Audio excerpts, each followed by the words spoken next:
Oke, hari ini temanya adalah tentang ini. Saya beberapa waktu ini memang menggumuli, bukan baru, tapi saya menggumuli sebuah refleksi pribadi yang ngelihat sebuah gereja gitu dengan semua konsep yang ada, apalagi kita ngomong tentang menghidupi Injil, itu terkait dengan kehidupan kita secara otentik di dalam sebuah keluarga. Maka saya yakin sekali sebuah gereja yang sehat itu dimulai dengan sebuah keluarga yang bertumbuh. Kalau kita nggak punya sebuah konsep keluarga yang bertumbuh, rasanya kita akan jadi naif ya, kita akan menjadi orang yang mungkin paling mudah untuk menjadi aktor atau artis ya di dalam dunia ini. Maka sinetron-sinetron kalau cari aktor mungkin katanya carinya di gereja, karena gereja itu paling gampang sekali ya. Jadi ini sudah sangat terpola. Oke, kita akan langsung saja merenungkan bagian firman Tuhan. Mari kita melihat Efesus pasal 4 ayat yang pertama sampai dengan ayatnya yang ke-6. Efesus 4 ayat 1 sampai dengan ayat yang ke-6. Saya akan bacakan bagi kita semua dan Bapak Ibu Jemaat bisa menyimaknya di Alkitab masing-masing. Demikianlah firman Tuhan.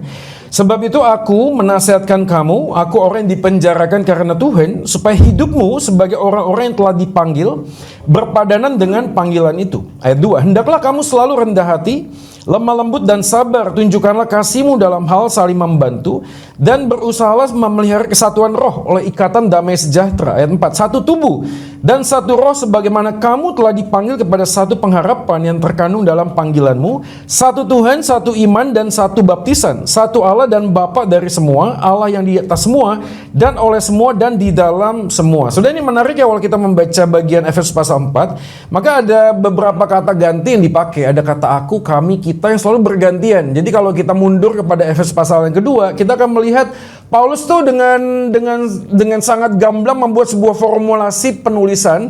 Itu tidak hanya sekedar tentang kita, kami, tapi juga kamu, saya pribadi. Dan ini menunjukkan sebuah pesan bahwa menghidupi Injil itu nggak bisa sendirian. Menghidupi Injil itu walaupun iman itu personal, tapi harus diuji dalam sebuah bentuk komunal. Nah, saya akan membuka refleksi kita hari ini, renungan kita dengan dua hal. Yang pertama adalah pemuritan dengan hidup dalam Injil itu tidak bisa dipisahkan. Jadi orang yang menghidupi Injil pasti akan memuridkan, karena orang yang bisa memuridkan hanyalah seorang murid. Dan of course kita percaya seorang murid adalah orang yang sudah menerima Injil menjadi satu-satunya jawaban dalam segala sesuatunya. Betul ya? Benar nggak sih? Ya, nggak mungkin kita menghidupi Injil tanpa memuridkan. Dan orang yang memuridkan nggak mungkin tidak berpusat kepada Injil. Jadi orang pada waktu ngomong tentang penginjilan itu seringkali salah kaprah, karena orang memberitakan Injil belum tentu menghidupi Injil. Tapi orang yang menghidupi Injil pasti memberitakan Injil. Jadi orang pada waktu ngomong tentang menghidupi Injil, ya harusnya dia akan memberitakan Injil. Nah, bagian yang kedua adalah keyakinan sebuah kebenaran hanya akan menjadi sebuah keyakinan akan kebenaran kalau ada sebuah problem atau masalah. Betul gak sih? Ya, kita tidak akan pernah mengerti kita ini punya antibodi yang bagus atau enggak kalau nggak pernah keserang penyakit. Kita hanya bisa merasakan makan kenyang kalau pernah lapar. Kita hanya bisa menikmati air yang sejuk, yang melegakan kalau kita haus. Bagian memang yang nggak bisa dipisahkan gitu. Jadi kita hanya bisa mengerti apa yang kita yakini sebagai sebuah kebenaran kalau kita ini menghadapi sebuah masalah. Maka waktu masalah Tuhan izinkan, masalah adalah cara Allah untuk membuat kita kembali dari jalan yang salah. Masalah cara Allah. Waktu kita punya masalah, jangan hanya berdoa minta solusi, tapi minta Tuhan kasih kita hikmat supaya kita ngerti sebenarnya Tuhan mengizinkan kita ini apa. Karena masalah akan membongkar isi hati kita. Masalah akan membuat kita kemudian tersadar bahwa selama ini aku percaya tentang Injil itu sebenarnya bukan Injil. Mungkin Injil dalam satu bagian yang saya percaya dengan mulut saya, tapi dalam sebuah kebenaran nggak segampang itu. Katanya Anggi Marito kan gitu ya, tak segampang itu gitu ya. Nggak segampang itu, brother. Ya, ada banyak hal, elemen-elemen yang tanpa sadar itu membuat kita tuh terkungkung. Rasanya gini, kita percaya Injil satu-satunya kebenaran, tapi faktanya adalah koneksi menjawab semua masalah. Oke ya, saya pernah ketemu dengan satu orang pengusaha yang waktu itu mengatakan, Pak, saya ini waktu menghidupi Injil, Pak. Kita ngomong tentang menghidupi Injil, tapi begitu ada masalah, yang pertama saya lakukan adalah buka handphone, cari orang yang saya kenal. Oke, saya calling dia karena saya tahu masalah ini bakal kelar, tinggal satu kali telepon, selesai semuanya. Ya. Tapi dalam perjalanan waktunya dia kemudian sadar, sebenarnya apa yang harus saya lakukan? Apakah saya dengan dengkul saya berdoa kepada Tuhan, lalu kemudian menguji hati saya dan mengatakan, Tuhan, ini pekerjaan bukan punya saya, ini punya Engkau, maka berikanlah petunjuk kepadaku untuk bisa mengambil keputusan. Atau kita dengan cepat membuka handphone, lalu membuka dan membuat sebuah solusi. Jadi izinkan saya hari ini membukanya dengan beberapa catatan, halangan atau tantangan keluarga. Oke, ini dia ya. Rasanya 50 menit kurang ya kalau bicara tentang keluarga ya. 1,5 jam? Nah, ya, saya dicariin istri saya nanti. Oke, ini dia ya. Ya, dengan cepat saja ada beberapa hal Bapak Ibu bisa menambahkan lebih panjang listnya, tapi intinya adalah yang pertama adalah kita ada di dalam sebuah kehidupan sosial, ya, ada peer pressure ya. Kita kemudian sadar bahwa nggak gampang, apalagi dengan tradisi timur ya. So pertanyaannya kalau ketemu dengan orang yang lama sudah nggak ketemu atau mungkin orang baru, pertanyaan template. Siapa kamu? Nama. Setelah itu apa? Pekerjaan. Setelah itu apa?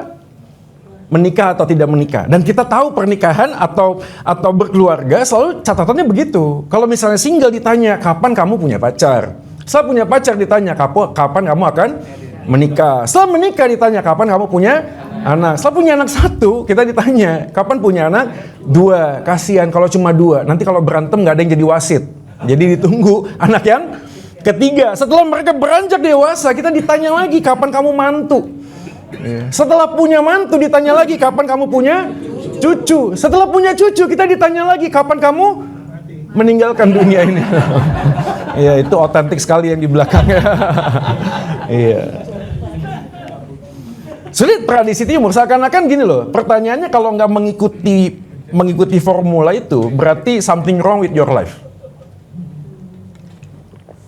Sama sih kalau ditanya, ya, setelah sekolah SD, SMP, SMA, setelah SMA kuliah, ya. Dan gambarannya adalah kuliah adalah ya bagian dari urutan kehidupan gitu loh. Jadi kalau orang nggak kuliah berarti you fail. Kayak orang tuh berpikir apakah ada orang yang nggak kuliah dan sukses? Ada banyak gitu loh. Saya bukan ngomong ngajarin nggak usah kuliah, enggak ya. Tapi orang pada waktu kuliah berpikirnya adalah ya memang bagian dari sebuah kehidupan harus dijalani gitu loh. Dijalani, sudah that's it gitu loh. Jadi orang di dalam sebuah kehidupan sosial percaya atau tidak, suka atau tidak suka, siapa saya dipengaruhi dari berbagai macam hal yang ada di sekitar saya. Maka sebuah buku mengatakan gini, bagus banget. Dia mengatakan kamu adalah 5 orang terbaikmu. Kamu adalah 5 orang terbaikmu. Jadi kalau mau tanya, saya ini siapa? Ya lihat, teman-teman saya siapa? Orang yang suka judi, pasti teman-temannya judong semua. Pasti gitu. Orang yang suka burung, tahu ya? Ada laki-laki kan suka setiap gitu ya. Pasti komunitasnya itu. Ya kadang-kadang ada grup WA itu. WA hahaha ya, grup apa gitu ya. Ya pokoknya grup apapun. Pasti begitu sudah. Jadi orang pada waktu ada di dalam bagian kehidupan sosial, sadar atau tidak, influence-nya terlalu tinggi. Dan seringkali waktu kita mengambil keputusan, tuntutan sosial jauh lebih mempengaruhi bagaimana kita menghadapi sebuah masalah. Dan gak gampang. Kenapa gak gampang? Karena yang kedua adalah ada unprepared life changing. Ya, ada beberapa orang hari ini nggak sadar bahwa hidup tuh terus dalam fase yang sadar atau tidak, kita tuh terus berubah gitu loh. Dan orang-orang tertentu kemudian tidak pernah berpikir begitu. Ya beberapa waktu lalu saya ketemu dengan satu orang om, ya seorang CEO gitu loh kurang lebih ya dalam sebuah pekerjaan. Lalu kemudian dia pensiun.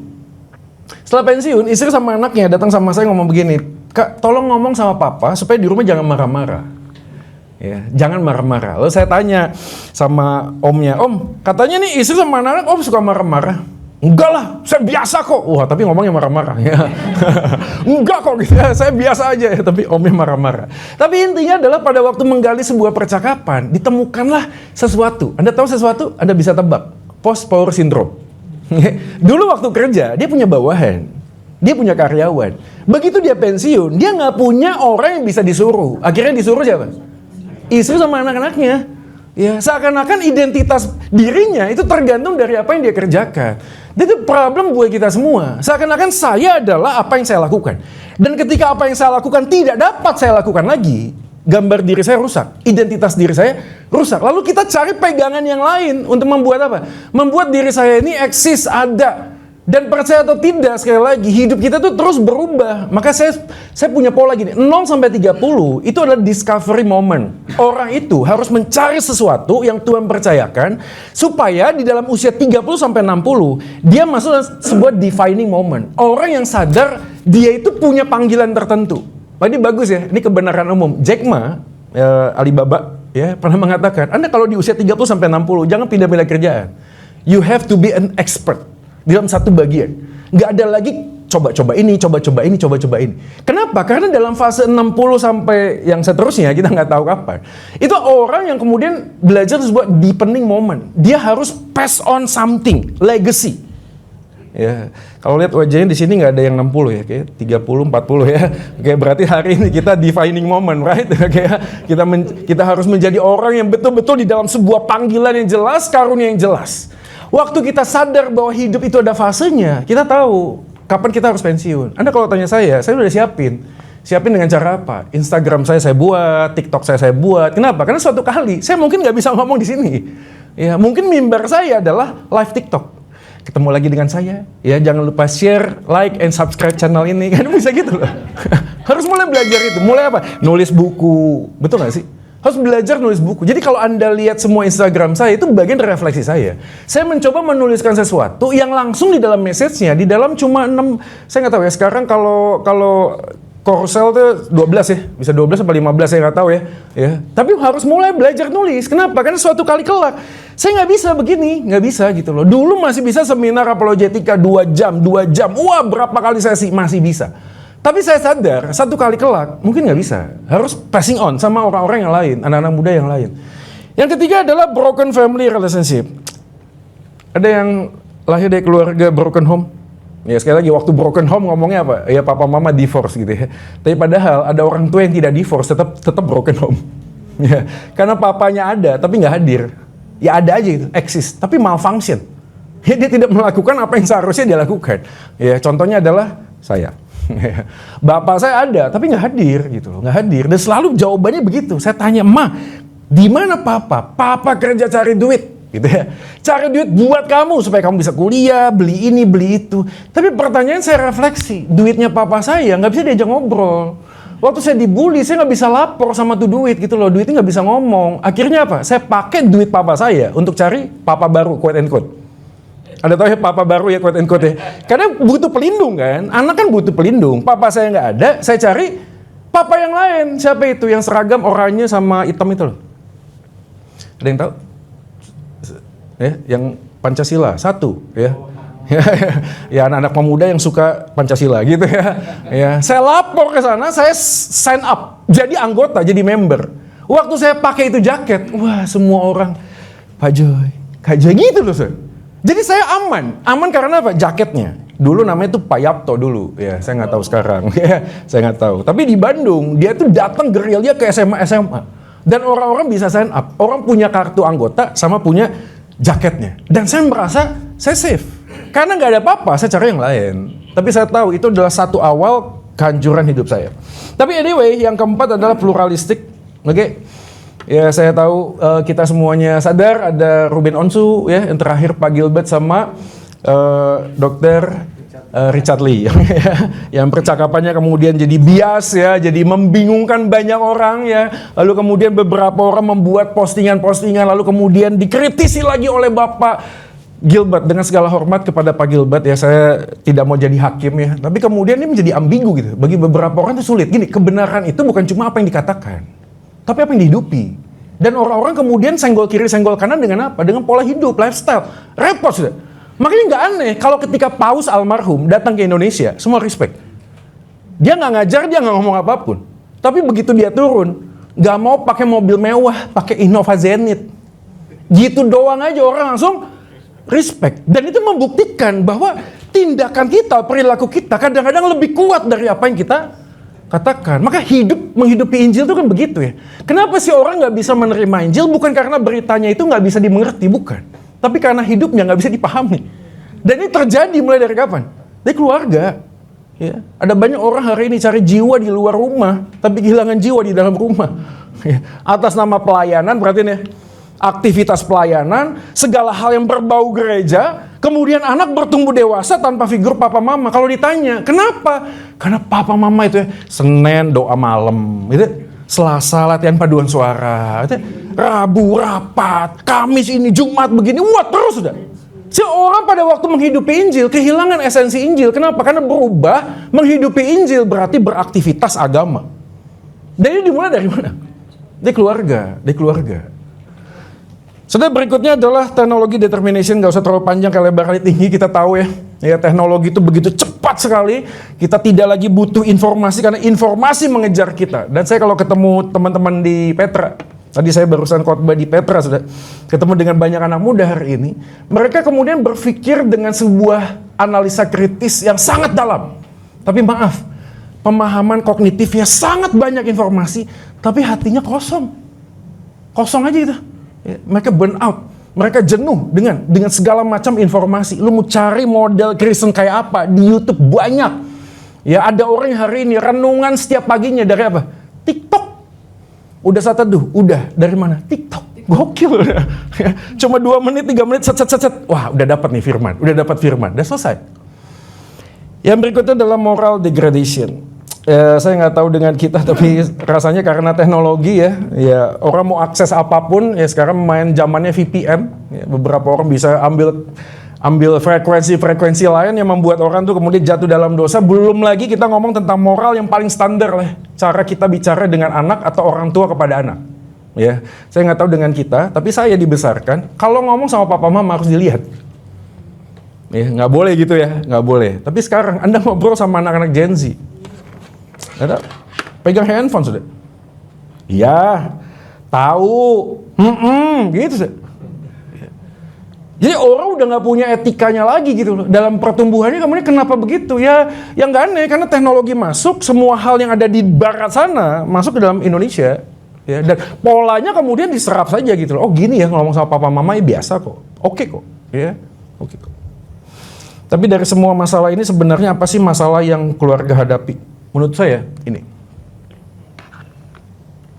Masalah terbesar kita bukan relasi, bukan sosial, ya oke, bukan duit, ya, bukan yang lain-lain, tapi adalah kekristenan yang dangkal.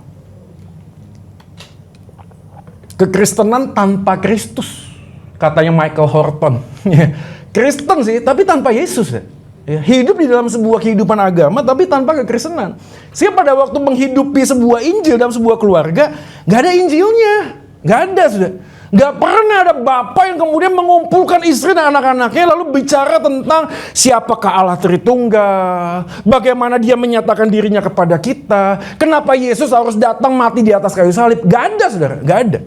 Kenapa? Karena konsep kita sebagai sebuah keluarga, ya sudah begitu. Saya ini dididik, dibesarkan oleh papa saya begitu. Dan polanya berputar, sudah. Berputar. Jadi waktu saya spill, kenapa papa saya begitu? Saya sadar, engkong saya begitu.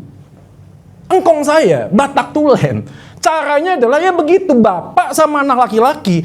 Ya udah ada jembatan gitu loh. Sampai dia meninggal. Saya nggak pernah dengar papa saya ngomong minta maaf sama saya. Nggak pernah saya. Ya, begitu sangat budaya Bataknya itu kental sekali tradisinya. Ya. Sehingga setiap kali ketemu papa saya, apa yang dia omongin? Kita harus berhasil, kita harus sukses, kita ini perantau, kita tidak akan mungkin pulang kampung tanpa berhasil. Diputar terus ya? Diputar. Makanya kalau Anda ketemu orang Batak kan begitu ya. Kalau satu orang Batak kan pakai gitar ya, nyanyi butet gitu ya. Ya, kalau 2 orang kumpul main apa? Main catur. Betul ya? Lebih dari 2 orang main kartu. Nah ini bahaya, kalau udah di atas 10 orang bahaya ya, biasanya ada rumah yang dirampok. Ya saya ngomong gini karena saya orang Batak, aman ya jadi ya. Jadi polanya begitu, papa mama saya ya begitu, hidup dalam gereja, tapi kerjaannya apa? Anda tahu? Pemungut cukai, jadi rentenir. Dia ngutangin banyak orang dengan bunga yang tinggi. Dan pola itu biasa dalam kehidupan Batak itu biasa. Biasa sekali. Dan saya growing up di dalam sebuah culture begini. Lalu saya berpikir, kenapa ya kok papa mama saya begitu? Kedangkalan, kekristenan. Superficial aja. Melakukan segala sesuatunya ya karena tugas. Ya by the way, anyway, busway, mama saya majelis. Ya Anda tahu singkatannya kan manusia. Jelmaan. Ya, nah yang jawab ya. Majelis gitu ya. Yang kemudian setiap hari Minggu datangnya 2 jam sebelum kebaktian. Dulu nggak ada handphone. Tapi saya harus ikut. Ya. Dan setiap hari Minggu menjadi hari yang paling tidak menyenangkan. Karena papa mama saya persiapan buat kebaktian, saya ngapain? Saya nola-nola gitu loh. Saya ngajak anjing gereja ngobrol gitu loh. Anjing hidupmu kok aduh lebih baik daripada saya dasar anjing gitu ya. Anjing. Dan rasanya itu tidak menyenangkan gitu, nggak menyenangkan. Setiap hari Minggu, belum lagi gini datangnya paling awal, pulangnya paling akhir. Setiap 10 langkah berhenti. Ngobrol sama orang, udah di pagar ngobrol lagi, udah sampai mobil, buka kaca, Kamu kemana tadi? Turun lagi dari mobil, ngobrol lagi. Dan saya di belakang cubit mama saya, ayo mam, pulang gitu terus. Pernah ada yang mengalami ini gak sih? Lihat wajahnya kok kayaknya kita senasib sepenanggungan ya.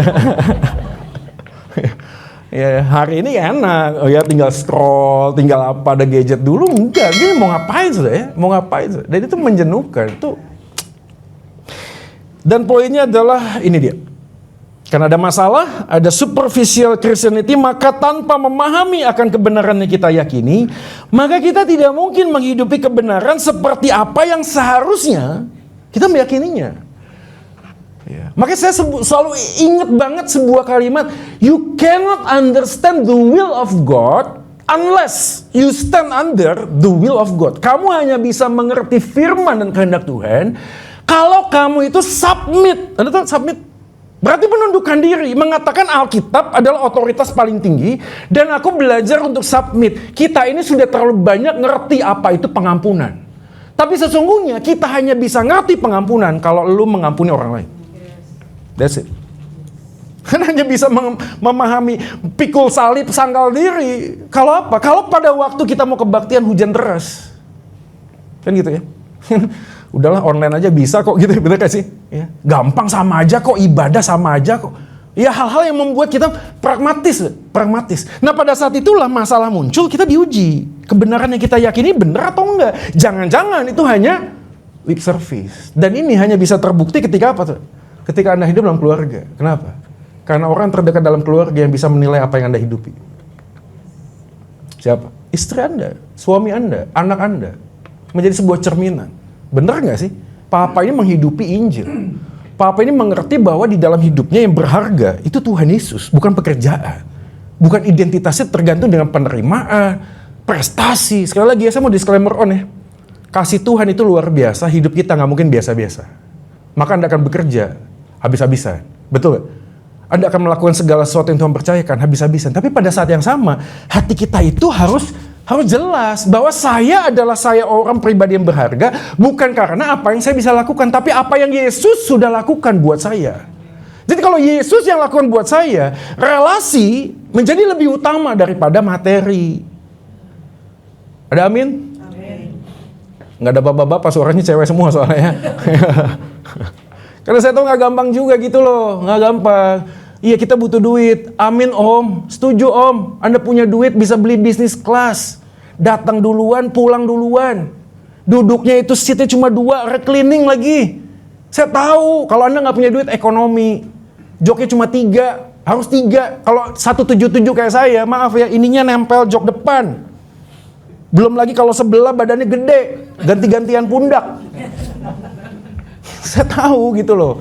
Kan punya duit, punya pilihan. Kalau sakit mau kemana nih? Congko, US, Siloam, banyak. Tapi maaf kalau nggak punya duit, ya jalur BPJS, ngantri. Saya tahu itu memudahkan, betul. Tapi kita juga harus sadar, nggak segalanya itu tentang uang. Kenapa? Kalau Anda sudah bisa ke US, ke Cungko, tapi tetap tidak sembuh. Betul nggak sih? Anda bisa beli ranjang yang mahal. Ini udah fun fact lah. Tapi tetap nggak bisa membuat Anda tidur lelap. Kan manusia gitu ya. Manusia itu nggak punya apa-apa, takut dan khawatir. Tapi manusia setelah punya apa-apa, lebih takut dan khawatir. Anda tahu kenapa? Begitu loh. Anda tahu kenapa? Karena Anda takut apa yang Anda punya itu hilang. Betul gak sih? Gak punya apa-apa, takut dan khawatir. Saya merasa kalau saya punya apa-apa, hidup saya akan lebih bahagia. Enggak. Setelah Anda punya, Anda semakin takut. Karena apa yang Anda punya, Anda pegang. Pernah lihat gak tukang beca itu? Jam 12 siang, tidur di atas becanya, perutnya gede. Tidur bawa genset. Nyenyaknya minta ampun. Seketika saya ingat, aduh jemaat saya. Ya ampun, rumahnya gede. Ada doginya, ada satpamnya, CCTV-nya. Setiap malam ngomong, Pak Jo doakan saya. Saya ini harus tidur makan alprazolam. Atau alprazolam? Obat tidur. Obat tidur. Setiap hari obat tidur. Saya tanya kenapa. Saya nggak tahu kenapa. Ada anxiety, ada kekhawatiran, ada apa. Saya nggak tahu kenapa. Tapi pada waktu kita ngobrol, ya kadang-kadang gitu. Bukan cuma materi loh. Kadang-kadang apa yang jadi berhala? Anak. Anak kuliah di luar negeri. Setiap 5 menit di WA, di chat. Begitu nggak di WA, di telepon. Saya pernah anak muda gitu. Mami itu ya setiap menit telepon terus. Saya tahu saya juga orang tua. Kita tuh khawatir. Tapi pada saat yang sama, masalah menjadi sebuah ujian hati. Percaya nggak nih anak punya Tuhan? Kalau anak punya Tuhan ya sudah, lakukan apa yang saya bisa lakukan. Pada saat yang saya tidak bisa lakukan, saya tahu Tuhan tetap bekerja dalam anak saya. Pada waktu menjalaninya gampang nggak gampang gitu loh, nggak gampang. Makanya pada waktu kita ngomong tentang kekristenan ini dia, kekristenan yang dangkal memberi ruang toleransi tanpa batasan. Ya sudahlah, saya ikut apa yang papa saya ajarkan, oke? Alkitab tidak lagi menjadi otoritas mutlak. Karena sebagai manusia berdosa, ini dia poinnya. Kita selalu ingin mencari kebahagiaan dalam kenyamanan diri. Saya masih punya anak Gen Z, masih punya anak usia 6 tahun. Saya sadar begitu pulang pelayanan capek, diajakin kuda-kudaan. Dalam hati kecil saya, aduh, capek gitu loh. Udah deh nanti aja gitu loh. Belum lagi kalau anak saya yang pertama, ajak saya main games. Anda tahu, saya dilahirkan dengan bentuk games itu 2 dimensi. Tining, Mario Bros mainnya. Mainnya Tetris mainnya gitu loh. Mainnya tuh dingdong. How you can pakai koin. Hari ini anak muda mainnya apa? Roblox 4 dimensi. Saya ngeliat layar sama anak saya jalan gitu. Saya ngeliat aja 5 menit puyeng tuh. Ini apa yang mana sih? Ini jalan kemana sih? Ini kamu bisa lihat apa sih? Ada tembok. Awas Pak, ada tembok. Yang mana yang tembok gitu loh. Yang mana yang tembok? Nggak nyampe aja gitu loh otak saya. Tapi pada saat yang sama, kan ini bukan masalah main games ya. Masalahnya adalah kesempatan bersama untuk apa? Memuridkan anak kan? Jembatannya apa? Ya main games. Tapi kita sebagai papa kadang-kadang, udah deh, gak usah lah, capek lah. Udah deh, ujiannya adalah pada waktu kita belajar menjadikan otoritas Alkitab menjadi yang mutlak. Kita kemudian sadar apa? Hai suami, kasihilah istrimu. Gak bisa Pak, istri saya itu kebanyakan ngomong. Saya ngomong A, dia ngomong sampai Z, Pak. Saya pernah seminar keluarga, didatangi sama satu orang bapak-bapak. Pak Joy tadi cerita tuh bagus. Tapi keluarga saya 20 tahun hidupnya damai sejahtera. Saya penasaran, apa kuncinya? Satu saja Pak Joy. Apa itu? Jangan ngomong sama istri. Kalau sudah ngomong sama istri ya kelar lah ya. Apapun topiknya pasti ujung-ujungnya salah. Ada amin bapak-bapak? Beb, makan apa Beb? Jawabannya terserah ya. Dibawain rawon salah, dibawain pecel salah, tapi jawabnya terserah, oke ya. Makanya ada orang ngomong, ternyata sama. Iya kan, wanita itu kan seperti kitab suci katanya kan gitu ya. Semakin dibaca semakin sulit dipahami kan. Maksudnya apa gitu ya? Ya memang begitu. Jadi ada satu topik buat wanita di otaknya adalah dia berputar. Bagi dia solusi nggak penting. Yang penting adalah you mau dengerin apa yang saya mau sampaikan. Buat pria nggak bisa. Buat pria itu langsung linear. Ada sesuatu, jawab. Apa nih? Masalahnya apa? Jelaskan. Oke? Kalau masalahnya ini opsinya A, B, C, D atau mana? Kamu pilih. Tapi buat istri, saya nggak butuh jawaban. Yang saya butuh adalah lu dengerin apa yang gue ngomong. Jadi ngomong begini, ngomong terus. Kita butuh apa sih? Pikul salib sangkal diri, brother. Jadi sederhana sudah. Sesederhana itu. Makanya orang kalau mau pacaran dan menikah, jawabannya adalah sederhana. Kalau dia nggak bisa diajak ngomong dengan enak, makanya pikiran 2 kali untuk bisa melanjutkan. Sesimpel itu sudah. Ya, ada sebuah buku menarik. 90% dari sebuah pernikahan yang bahagia isinya apa? Basa-basi. 90%. Jadi percakapan-percakapan yang buat pria itu nggak penting, ternyata itulah yang menyelamatkan pernikahan kita. Kan gitu ya. Ada orang ngomong kalau ke mall, peganglah, rangkullah tangan istrimu, jangan pernah lepaskan. Ya, begitu lepas, selesai kartu kreditmu. Gesek terus. Enggak, saya nggak ngomongin yang di sini, yang di luar sana ya. Sini semuanya baik, amin ya. Saya menjadikan otoritas mutlak kan nggak gampang. Istri tunduklah kepada suami. Pak, gimana bisa tunduk sama nih orang, Pak? Aduh, kalau sinyal, Pak, Ini bukan 5G, 4G, bukan GPRS. Lambat banget, lambat, lemot. Kalau ada bom meledak, hati-hati bom meledak, itu udah meledak duluan gitu loh. Satset gitu loh, satset. Saya tahu ya, ada beberapa istri kan hari ini kan dua-duanya kerja. Nggak gampang, saya tahu. Berkat itu Tuhan yang atur. Secanggih-canggihnya orang, semampu-mampunya orang, setinggi-tingginya apa yang dia bisa kerjakan, tetap yang ngatur berkat itu tuh Tuhan. Ada nggak orang yang diberkati istrinya? Ada. Suaminya kerja, iya. Tapi cash flow income-nya lebih rendah daripada istrinya. Pertanyaan, masih bisa tunduk nggak? Ini mahasiswa ya, UKP, saya kasih tahu aja. Di sini ada yang mau menikah? 90% ngomong enggak, saya nggak mau menikah. Saya tanya, kenapa? We are independent woman. Kita nggak butuh cowok untuk bisa hidup. Gokil. Hari ini konsepnya begitu. Makanya nggak aneh, ada beberapa orang mengatakan hari ini kok kalau nikah kok agak 30, 35, 40. Iya memang begitu pergerakannya. Kenapa? Karena wanita berharap saya masih punya karir. Saya bisa mengerjakan sesuatu, nggak butuh laki-laki, nggak butuh. Bahkan beberapa orang yang sudah menikah pun mengatakan demikian. Kalaupun menikah, we are child free. Nggak usah punya anak. Kenapa? Punya anak menyusahkan. Ya. Kok bisa dapat informasi begitu? Dari TikTok sudah.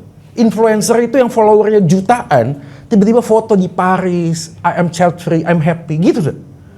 Rumah baru, mobil baru, gitu sudah. Jadi kalau ada anak, punya masalah. Kita bisa berdebat tentang hal ini, tetapi itulah otoritas mutlak. Kadang waktu kita ngomong tentang penginjilan, sekali lagi, masalah akan membentuk dan menguji panggilan kita ini apa. Apa yang kita hidupi hari-hari ini, di dalam sebuah keluarga, sudah. Bagaimana visi dan tujuan hidup dalam keluarga, buat apa, sudah? Ngapain kita kerja? Why I'm doing what I'm doing? Why? Bukan what, bukan how, bukan. Why? Dorongan itu apa? Ya, driven by what gitu loh. Kalau hanya sekedar prestasi, materi, atau mungkin cita-cita dari papa mama yang dulu. Makanya saya ketemu dengan beberapa anak muda. Begitu dia kuliah, Anda tahu? Milihnya jauh-jauh ke US, ke Cungko. Saya bukan ngomongin mereka nggak cari pengetahuan, enggak. Tapi kalau Anda gali lebih dalam, jawabannya hampir sama. Anda tahu apa? Ya. Lebih baik, saya lebih bahagia kalau jauh dari papa mama. I'm free, gitu loh. Toleransi tanpa batas. Saya pengen bebas. Dan di dalam hidup kita hari ini, waktu jatuh dalam dosa, dorongannya adalah kita mau bebas. Seorang teolog pernah ngomong sebuah kalimat, everyone have a right to believe in everything, but not everything that we believe is right. Gokil, keren kalimatnya. Kita bisa percaya pada apapun, tapi bukan apapun yang kita percaya adalah sebuah kebenaran. Dan hari ini waktu kita tentang ngomong menguji hati, Injil itu menjadi standar utamanya. Nah Injil ini hanya bisa kita pahami dan hidupi kalau dia ketemu dengan yang lain nih, faktor-faktor lain nih. Kepercayaan apa nih? Ya, kepercayaan apa yang ada dalam diri kita? Kepercayaan apa? Saya dalam sebuah tradisi, saya sudah ngomong. Saya dibesarkan dengan sebuah didikan begitu. Jadi saya punya jiwa kompetitif. Kenapa? Karena bapak saya begitu. Di dalam sebuah tradisi yang lain, mungkin Batak sama Chinese, ya 11-12 lah. Ya beda-beda tipis lah. Ya bagaimana kita mendapatkan sesuatu, posisi, materi dan sebagainya, itu membentuk siapa diri kita. Dan selalu ada di dalam benak kita tuh begitu. Dan kita percaya itu pada waktu kita ketemu dengan Injil, kita mulai dikoreksi. Gini loh, seandainya apa yang saya miliki dan saya banggakan diambil daripada saya tetap bisa melihat diri saya berharga nggak? Jadi kan pertanyaannya kita harus tanya, kalau apa yang kita banggakan itu diambil dari kita, tetapkah kita bisa percaya bahwa hidup saya itu berharga? Karena one day, at the end, kita ada di dalam sebuah persimpangan jalan. Diuji, kita mau ada di mana? Apa yang kita hidupi hari ini? Kompleksitasnya menjadi banyak nih. Ya, kita nggak punya waktu panjang kali lebar kali tinggi, tapi paling tidak ada saya spill tadi yang awal, tradisi dan budaya sangat kuat. Ya. Anda dilahirkan, dibesarkan dalam keluarga yang seperti apa, disitulah kita terinfluence sangat besar sekali. Dan pada waktu kita terima Injil, terima Yesus yang sudah mati menebus dosa kita, bangkit, ditanya saudara, apakah tradisi dan budaya itu kemudian apa? Menginfluence hidup kita lebih besar atau enggak? Atau justru Injil lah yang menguasai itu? Yang kedua, teologis atau agama. Dan yang menarik ya, sekali lagi saya bukan dalam posisi mau menghakimi. Tapi kalau Anda buka YouTube, banyak orang hari ini kita menjadi kepala bukan ekor. Amin sudah. Amin. Tapi pada waktu kita jadi ekor, lu mau apa? Ini bukan masalah kepala dan ekor, bukan. Ini masalahnya adalah apa yang menjadi panggilan Tuhan di dalam hidup saya. Dan hari ini dalam sebuah konteks teologi atau agama, kita diperhadapkan datang ke gereja, menyembah Tuhan, tapi menjadikan Tuhan sebagai ATM. Gua butuh, gua datang, setelah gua butuh, gua cabut. Gitu, sih. Ya. Saya nggak tahu saya pernah cerita atau enggak ya. Tapi saya ingat sekali sama teman saya, hamba Tuhan di Malang. Setelah saya pelayanan di Malang, lalu diajak makan, ngobrol, dia cerita. Hai Joy, kemarin saya ke Surabaya loh nganter anak basket. Lalu kemudian kita cari gereja. Dia ke gereja di sebuah mall. Nggak bisa sebut lah ya labelnya apa ya, Anda tahu lah ya. Dia datang terlambat, duduknya di belakang. Pada waktu kebaktian, suaminya salfok. Karena lihat anak pemuda di depannya pegang handphone dari awal ibadah. Pegang handphone. Ya, jadi nggak bisa fokus ibadahnya. Ngintip, ngapain sih, kepo dia. Ternyata bukan main games. Dia ngelihat ada bar naik turun. Wah, berarti lagi trading Bitcoin dia. Waktu jalan ibadah, ternyata depannya itu kasih gimmick gitu. Tambah kepo lagi. Lihat ngapain? Dia jual cuan cepet yo. Gak lama kemudian dia scan barcode di depan pintu. 10 juta per puluhan gitu, gokil ya. Usut punya usut, tahu punya tahu. Beberapa anak muda hari ini punya keyakinan begini. Yuk kalau trading di gereja, maka tingkap-tingkap surga akan dibukakan. Akan diberkati ya. Nah setelah Anda diberkati, jangan lupa kasih perpuluhan. Fun fact sudah, fun fact. Ya datang ke gereja menyembah Tuhan, tapi menjadi Tuhan. Bukan Yesus dirinya. Iya. Ini konsep dari mana? Ini konsep dari apa yang kita percayai, prosperity gospel sudah. Bahwa Tuhan memanggil kita hidup di dalam kelimpahan. Kelimpahan sama dengan banyak duit, jadi Timothy Ronald, orang-orang yang berkuasa, punya materi dan sebagainya.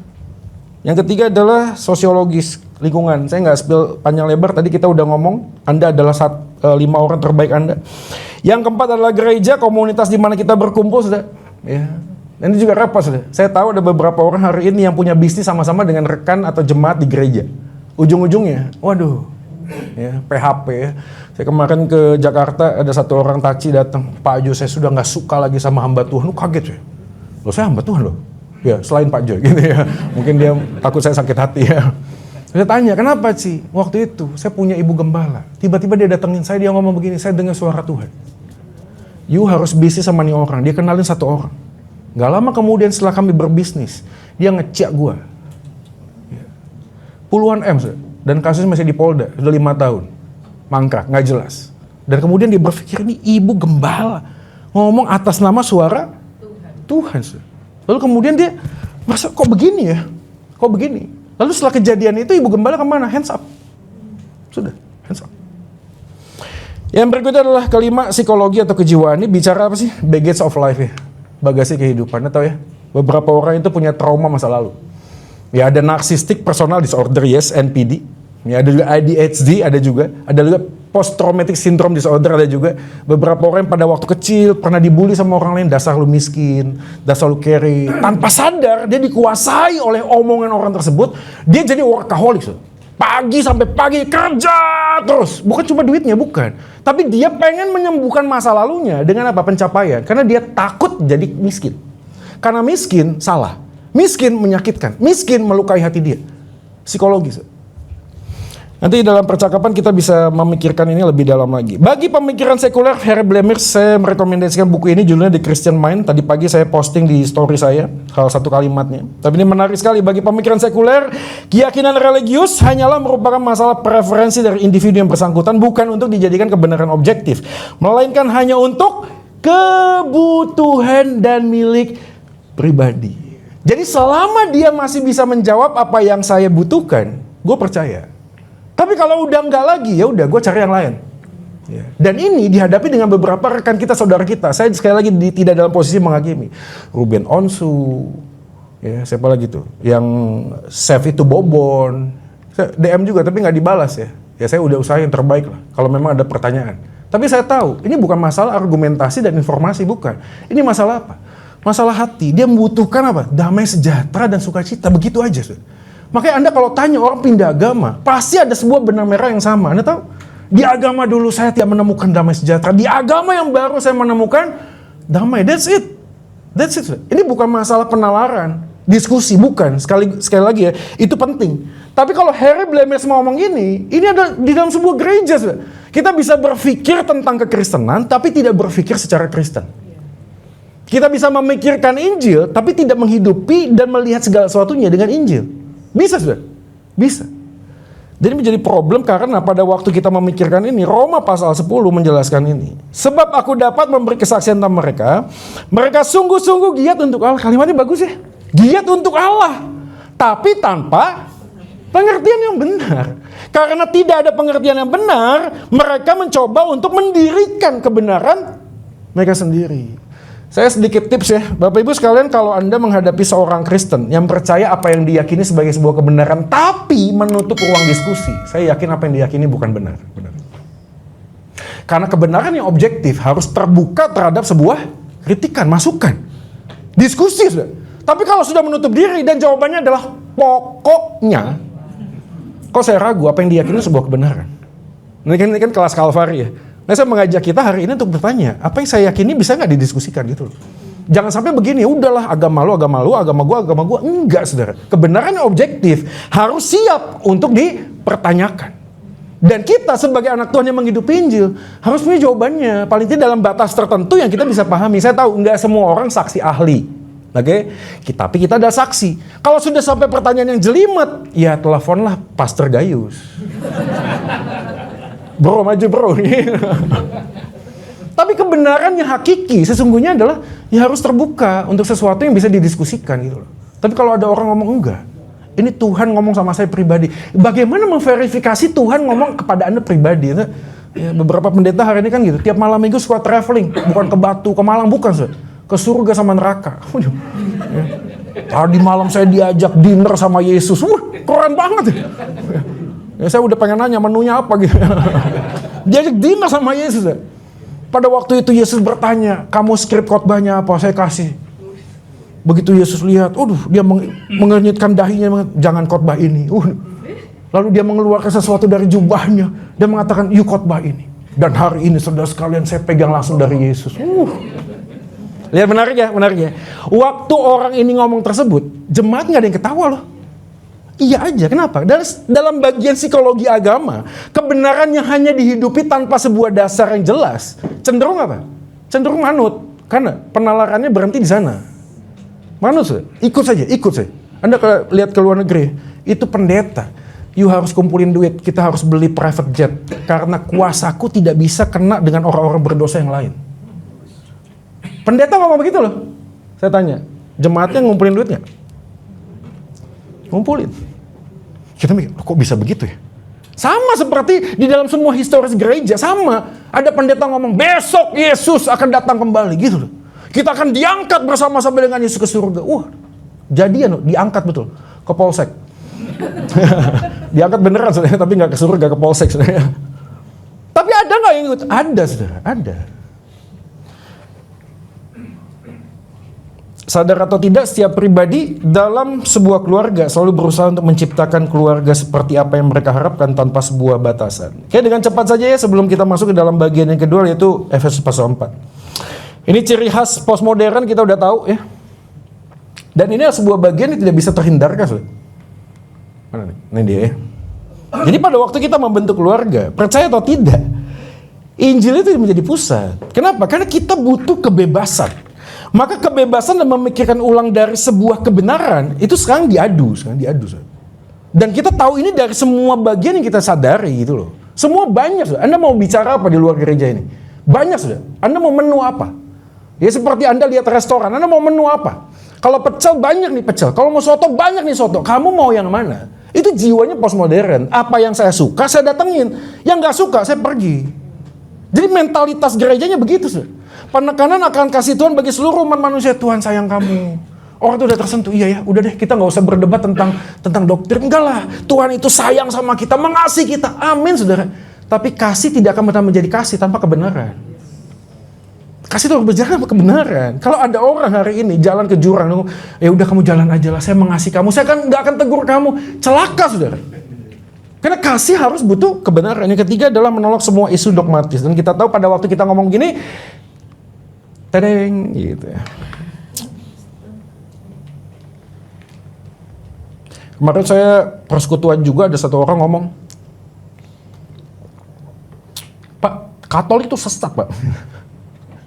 Katolik itu sesat, Pak.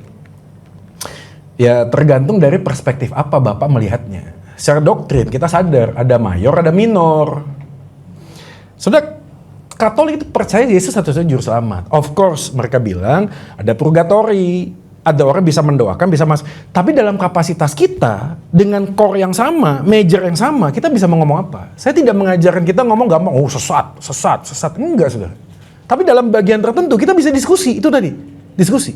Tapi kalau ada orang menutup, enggak lah, udah yang pasti yang saya yakini adalah sebuah kebenaran.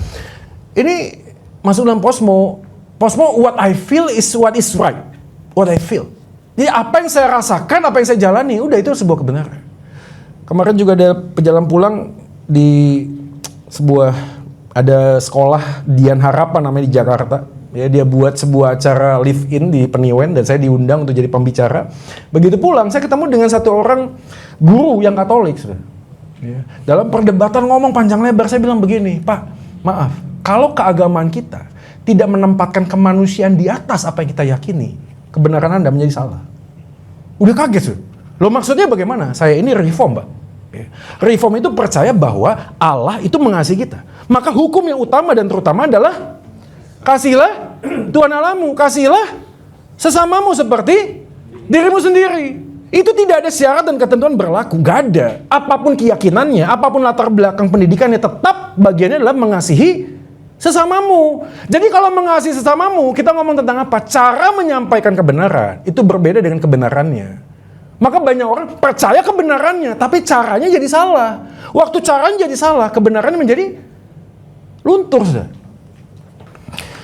Kita baca sama-sama ya. 3, 2 ya. Penerimaan diri yang benar adalah awal dari membangun relasi kasih yang sejati. Dan ini hanya bisa dilakukan ketika kita menghidupi Injil. Saya bersyukur di tempat ini, lihat, wajah ini berbeda-beda, sudah. Skin tone-nya berbeda-beda, sudah. Latar belakang kita, suku saya nggak tahu. Tapi kalau lihat wajahnya, sekilas mungkin kita berbeda-beda. Gereja kita juga berbeda-beda. Saya pada waktu kita ngomong tentang Injil, Injilnya sama.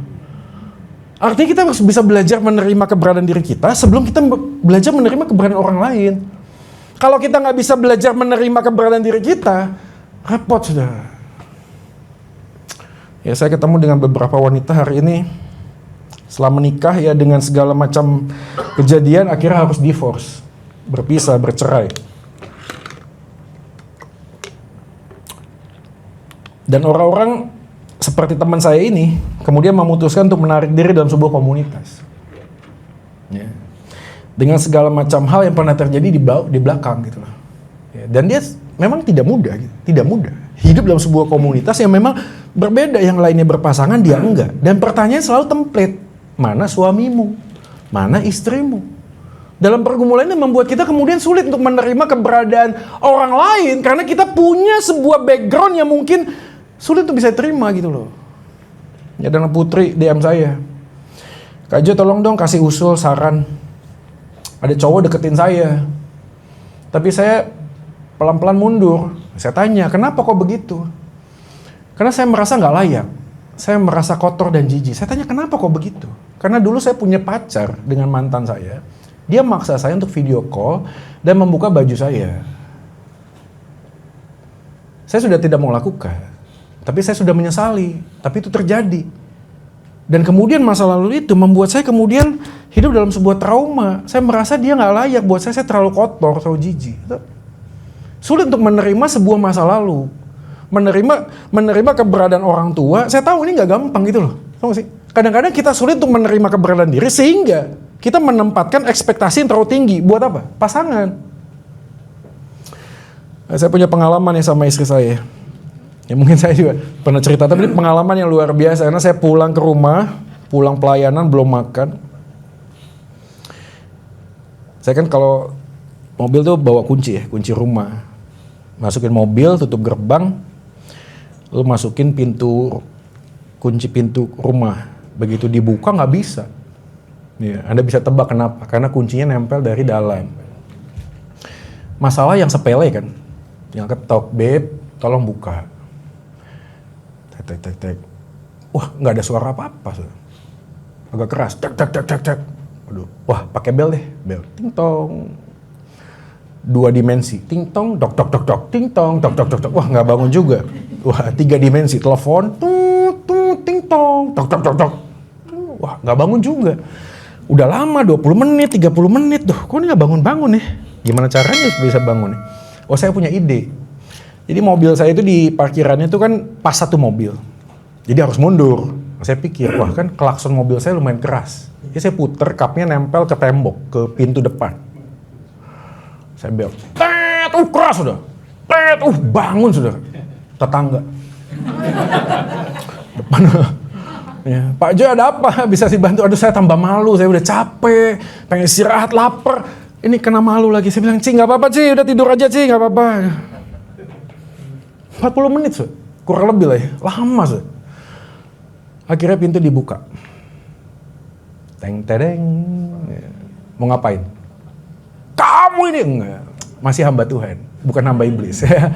Saya bilang, "Saya ngomong, selesai sudah ya." Udah saya diem, muka udah nggak enak. Saya masuk kamar, bersih-bersih, saya tidur. Besok paginya saya bilang, "Beb, lain kali jangan gitulah, tolong minimal gini lah, kuncinya jangan lupa gitu loh, dilepas supaya saya bisa masuk." Oh, oke, maaf ya, udah selesai ya. Kejadian lagi nggak? Kejadian 2 kali, 3 kali, berkali-kali. Suatu kali saya nggak tahan. Anda tahu saya ngomong sesuatu yang saya pikir saya tidak layak ngomong itu. Saya bilang begini, sejak kecil saya ini walaupun pegang kunci rumah, begitu masuk, mama itu bangun, duduk tanya, "Sudah makan?" Saya tidak minta kamu untuk bangun dan tanya saya sudah makan atau belum. Yang harus kamu lakukan sebagai istri, minimal ingat itu kunci jangan nempel. Saya tahu ya, itu melukai hati istri saya. Kenapa? Membandingkan dengan mama saya. Melukai. Saudara, sejak kejadian itu saya berdoa sama Tuhan, saya bertobat. Dan Anda tahu apa yang terjadi? Tuhan tidak ubah istri saya. Anda tahu Tuhan ubah saya? Ubah saya, saudara. Begitu lihat jam 8, wah saya WA dulu. "Beb, jangan lupa ya kunci jangan nempel." Caranya mainnya gitu loh. Pada saat yang sama saya tahu saya harus menerima keberadaan istri saya yang memang bukan seperti yang saya harapkan. Saya harus belajar gitu loh. Belajar menerima, jangan cuma minta Tuhan ubahkan istri atau suami saya. Minta Tuhan ubahkan hati saya supaya punya hati yang lebih besar menerima orang yang gak berubah. Dan itu bisa dilakukan pada waktu apa? Ya ada Injil. Injil itu bicara bukan tentang saya. Injil itu bicara tentang kepentingan orang lain. Seperti Yesus datang ke dalam dunia, tidak menempatkan kepentingan dirinya menjadi yang utama, tapi menempatkan kepentingan orang berdosa. Apakah kita layak untuk diselamatkan? Enggak, saudara. Tapi dia memilih untuk melakukannya. Nah, pada waktu kita menghidupi Injil, kita diminta, "Tuhan, saya belajar untuk menerima pasangan saya, anak saya yang bukan seperti yang saya harapkan. Tapi saya tahu di tengah-tengah ketidaksempurnaannya, dia tetap istri dan suami yang terbaik yang Tuhan kasih." Dan ini hanya bisa dilakukan kalau kita belajar ini.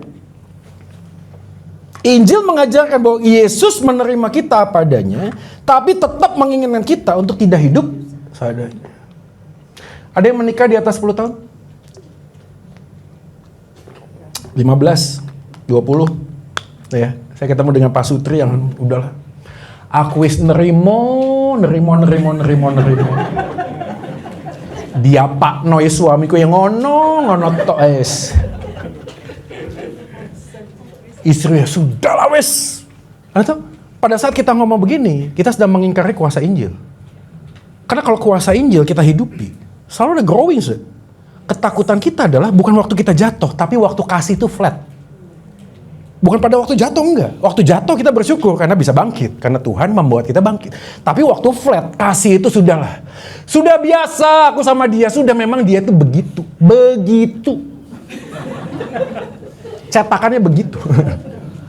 So kita mengingkari bahwa Tuhan itu bisa mengubahkan kok. Dan dimulai dari siapa? Bukan orang lain diubah. Mulai dari siapa? Dari kita. Kita belajar apa? Mendoakan suami, mendoakan istri. Buat mesbah keluarga. Saling mendoakan, tanya. We listen, we don't judge. Ya, bagus ya? Ya sudah, kamu ngomong. Jangan gini, kamu itu hari ini pegang handphone, tapi kan nggak usah. Udah. Terima saja, terima kasih. Itu yang saya lakukan di rumah. Saya tanya anak saya, apa yang kamu pikir selama seminggu ini papa harus ubah? Papa begini. Oh ya oke, terima kasih. Oke, lanjut. Adiknya, kamu apa? Ini. Oh ya oke, terima kasih. At the end, kita mendoakan, Tuhan tolong, di dalam ketidaksempurnaan kami, kita tetap disempurnakan. Di dalam ketidaksempurnaan, kita tetap disempurnakan. Caranya apa? Yuk kasih tahu apa yang harus aku ubah. Karena aku tahu Tuhan yang tidak kelihatan menunjukkan siapa dirinya melalui keberadaan orang-orang di dalam keluarga. Tuhan pakai anak-anak kita, Tuhan pakai istri kita, suami kita untuk apa? Woi, kamu udah off the track, kamu udah keluar dari panggilanmu. Dan pada waktu dikritik kita belajar, ya terima kasih Tuhan. Karena teguran walaupun menyakitkan, itu bentuk kasih yang sejati. Sakit sih, tapi kamu sih loh. Kamu sih ya? Kenapa? Karena pada waktu ditegur saya tahu saya terus bertumbuh. Injil menerima kita apa adanya, tapi tidak mau kita hidup seadanya. Amin ya. Kayaknya waktunya udah overtime ya. Kita berhenti di sini ya. Setelah itu ada Q&A. Mari kita berdoa lebih dahulu ya.